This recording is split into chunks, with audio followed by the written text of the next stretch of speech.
نعیم صاحب عرفان اور فاطمہ کو پھر دفن کر آئے تھے۔ داجی داجی اٹھے نا، مجھے بہت بھوک لگ رہی ہے، کھانا بنائیں۔ اس نے داجی کو جھنجھوڑ ڈالا تھا۔ ارے رک جا پتر، صبر نہیں ہوتا لڑکی۔ داجی پیار بھری نظروں سے اسے دیکھ رہی تھی۔ داجی آپ کو پتہ ہے ٹیچر نے مجھے نا سٹار دیا ہے، بہت بڑے والا۔ وہ خوشی خوشی اپنے سارے کارنامے داجی کو سنا رہی تھی اور وہ سنتی گئی۔ ان کو اس سے بہت پیار تھا۔ ان کی کوئی اولاد نہیں تھی اور یہ بچی تو ان کو 5 سال پہلے ملی تھی جب وہ نعیم صاحب کے بچوں کو قرآن پڑھاتی تھی۔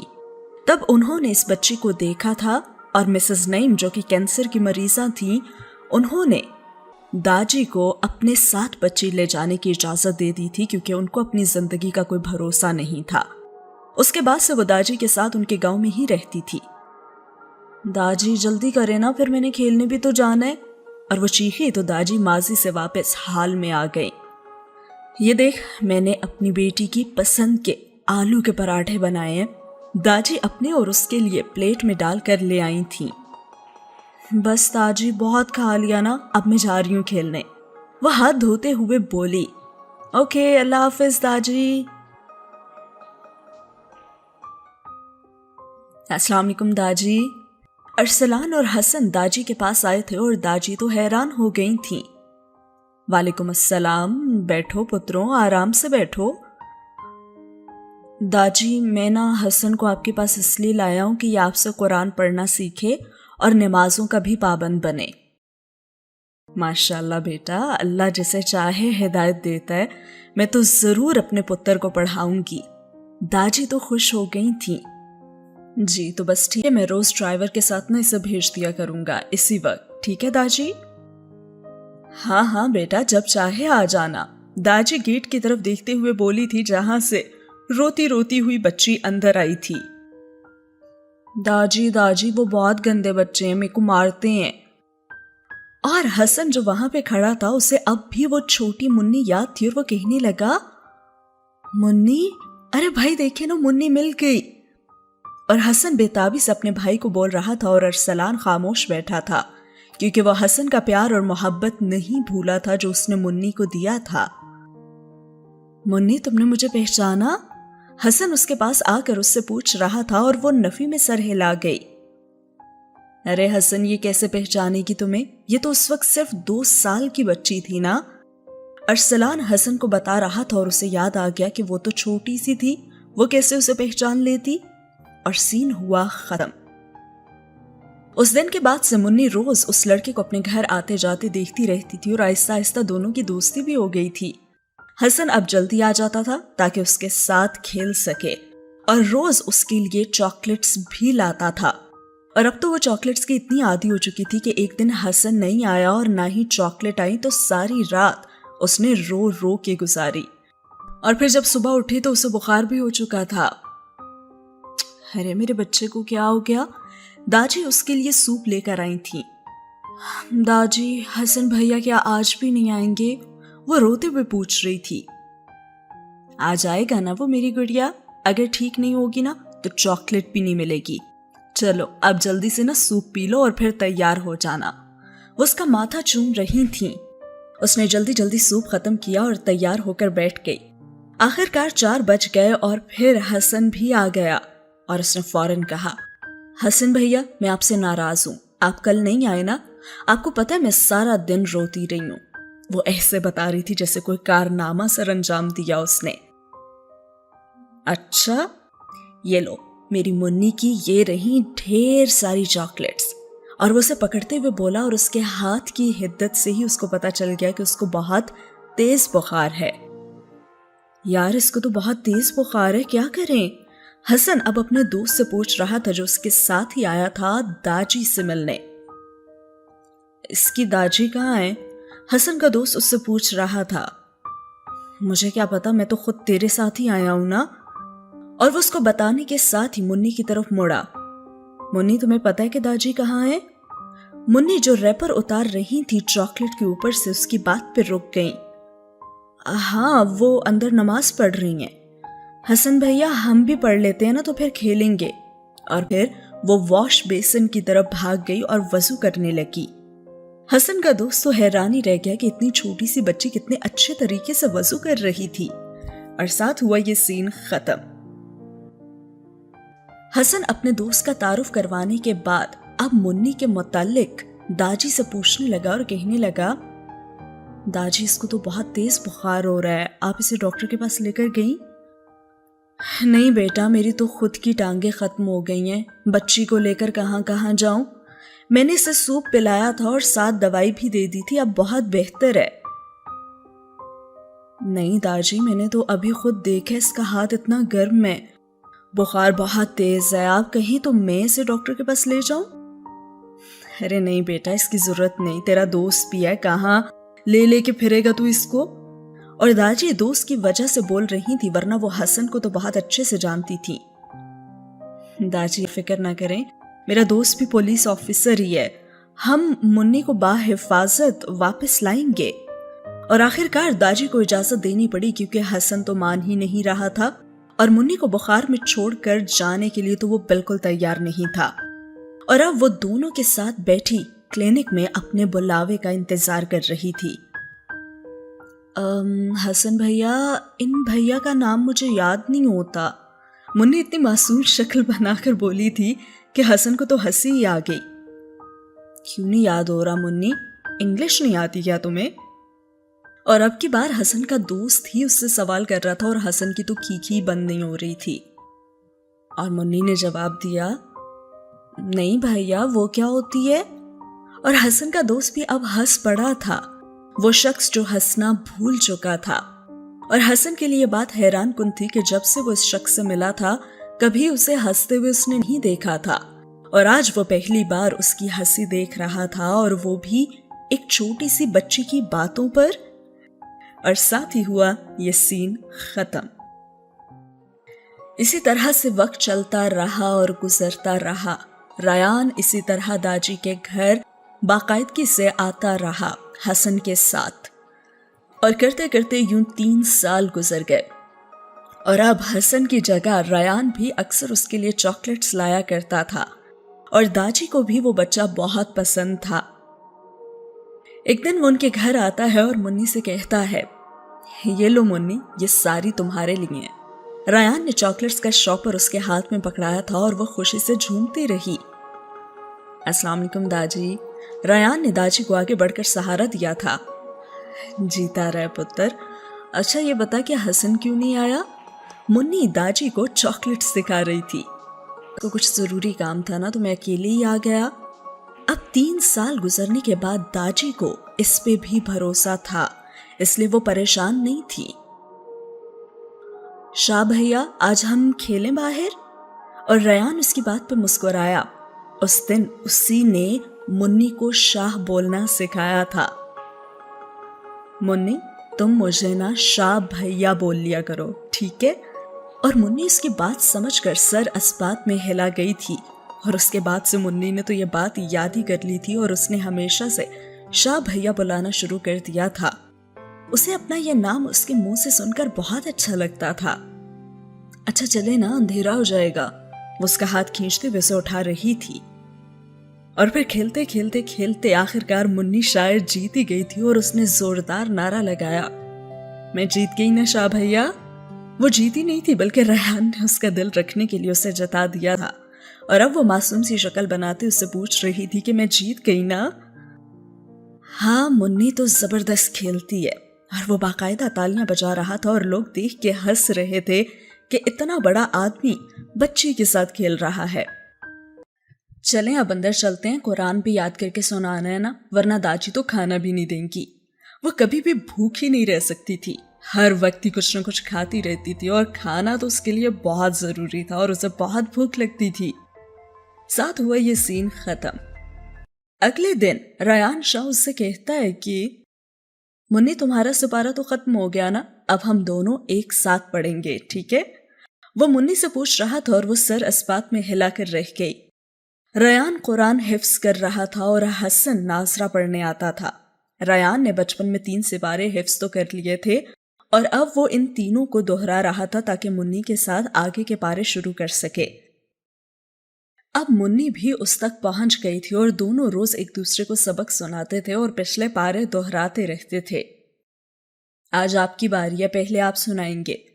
منی کو آج سبق کچا تھا اس لیے پہلے اسے سنانے کو بولا اور ریان اب اپنا سبق سنا کر اس کا سننے لگا تھا. بہت غلطیاں آ رہی ہیں آج تو تمہاری، ابھی بیٹھ کے یاد کرو ورنہ چاکلیٹ ساری میری ہوئی. اور منی کی شکل رونے والی ہو گئی تھی، پر اس کے ساتھ ایسا کرنا ضروری تھا ورنہ وہ سبق ہی یاد نہ کرتی. اچھا اب سنے نا، میں پکا یاد کر چکی ہوں، اب کی باری نا کوئی غلطی نہیں آئے گی. تبھی داجی نے بھی ریان کو پکارا. ریان پتر ذرا میری بات سن. ریان گھر سے نکل ہی رہا تھا جب داجی نے اسے پکارا اور وہ واپس لوٹا اور کہنے لگا، جی داجی کیا ہوا؟ وہ داجی کے پاس ہی بیٹھ گیا تھا. پتر تجھے برا تو نہیں لگتا کہ میں تجھے منی کا سپارہ سننے کو بولتی ہوں؟ ارے نہیں داجی، آپ نے ایسا کیوں سوچا؟ کیا آپ مجھے اپنا بیٹا نہیں سمجھتی؟ ریان خفگی ظاہر کرتے ہوئے بولا. نہیں نہیں پتر، ایسی کوئی بات نہیں ہے، بس تجھ سے ایسے ہی پوچھ بیٹھی ہوں. اور ساتھ ہی ہوا یہ سین بھی ختم. اور پھر دکھایا جاتا ہے کہ 3 سالوں میں ریان اور منی نے قرآن پاک حفظ بھی کر لیا تھا اور کل ان کی آمین تھی. منی حسن اور ریان کے ساتھ اب بازار آئی ہوئی تھی. تبھی ریان اسے ایک پنک فراک دکھا رہا تھا اور کہنے لگا، یہ دیکھو منی کتنا پیارا ہے نا یہ. نہیں میرے کو نا دلہن جیسے کپڑے چاہیے جو نینی آپی نے پہنے ہوئے تھے. وہ اپنے ساتھ گھر والی لڑکی کی شادی کے جوڑے کا ذکر کر رہی تھی. اچھا وہ بھی لے لینا، لیکن ایک یہ لے لو نا میری پسند کا. آخرکار مشکل سے وہ مان گئی اور وہ بھی اس وعدے پر کہ اسے دلہن والے کپڑے بھی وہ لے کر دیں گے. شاہ بھیا، حسن بھیا، یہ دیکھیں دلہن والے کپڑے. وہ اچھل کر ان کو بتا رہی تھی اور ان دونوں کی تو کھیکھی شروع ہو چکی تھی. منی یہ بہت بڑا ہے، آپ کو تو پورا بھی نہیں آئے گا. نہیں نا، مجھے یہی چاہیے ورنہ میں آپ دونوں والی فراک نہیں پہنوں گی. اور اب تو وہ ضد پر ہی اتر آئی تھی. آخرکار ایک جگہ سے دلہن والا جوڑا ان لوگوں کو مل ہی گیا جو تب بھی منی کو بڑا ہی ہو رہا تھا، پر اس نے ضد کر کے آمین میں وہی پہنا تھا. چلو بھائی، منی تو دلہن بن گئی، اب دلہا کہاں سے لائیں گے؟ ریان نے کہا تو حسن تو ہنس کے اس کا برا ہی حال ہو چکا تھا. اور جواباً کیا بچکانا جواب اس نے دیا اور کہا، آپ دونوں ہیں نا؟ اور وہ چہک کر بول رہی تھی، دونوں نہیں، ہم میں سے ایک بتاؤ. اب کہ حسن بامشکل ہنسی رو کے سوال کر رہا تھا.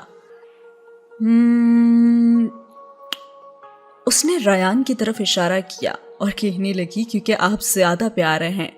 اور منی منہ چڑھاتے ہوئے بولی اور ریان کا کہکہا سب سے اونچا تھا. اور حسن تو ناراض ہی ہو گیا اور کہنے لگا، میں نہیں بولتا تم سے منی، نہ اب میں تمہیں چاکلیٹس لا کر دوں گا. اور حسن خفگی دکھاتے ہوئے بولا، ہاں تو کوئی بات نہیں نا، میں دے دوں گا ایشو کو چاکلیٹس، ٹھیک ہے نا ایشو؟ ریان اب اسے ایشو بولتا تھا کیونکہ وہ اسے شاہ بھیا بولتی جو اسے کوئی نہیں کہتا تھا، اور ایشال کو بھی تو کوئی ایشو نہیں کہتا تھا، تو اس نے بھی اسے ایشو کہنا شروع کر دیا. اور ایشال کو بھی اپنا یہ والا نام بہت پسند آیا تھا. خیر ایشال کسی ایشو سے کم بھی نہیں ہے، اگر دیکھا جائے تو بیچاری کی زندگی میں ایشوز ہیں، اور جس کی زندگی میں وہ جاتی ہے اس کی زندگی میں بھی ایشوز ہوتے ہیں. اور ویسے ریئل لائف میں کہاں ہوتا ہے بھائی، بہت ہی امیجنری کچھ سٹوری دکھائی جا رہی ہے یہاں پہ. خیر بڑھتے ہیں ناول کی طرف. اور ایشال نے بڑی معصومیت سے جواب دیا تھا کہ ٹھیک ہے، اور اس کے اس انداز پہ ریان کو بہت پیار آیا تھا. اچھا چلو اب جلدی سے باہر چلتے ہیں، داجی اکیلی ہیں. حسن منی کا ہاتھ پکڑے ہوئے باہر نکلا تو وہ بھی اس کے پیچھے چل دیا. اور باہر کے سارے انتظامات حسن اور ریان نے ہی کیے تھے، اور مائک بھی لگوایا تھا، ان تینوں نے مل کر نعتیں بھی پڑھی تھیں. ایشال اور ریان نے قرآن کی تلاوت بھی کی تھی، اور گاؤں کے لوگ تو حیران ہو رہے تھے کہ اتنے بڑے لڑکے نے اب قرآن پاک حفظ کیا تھا.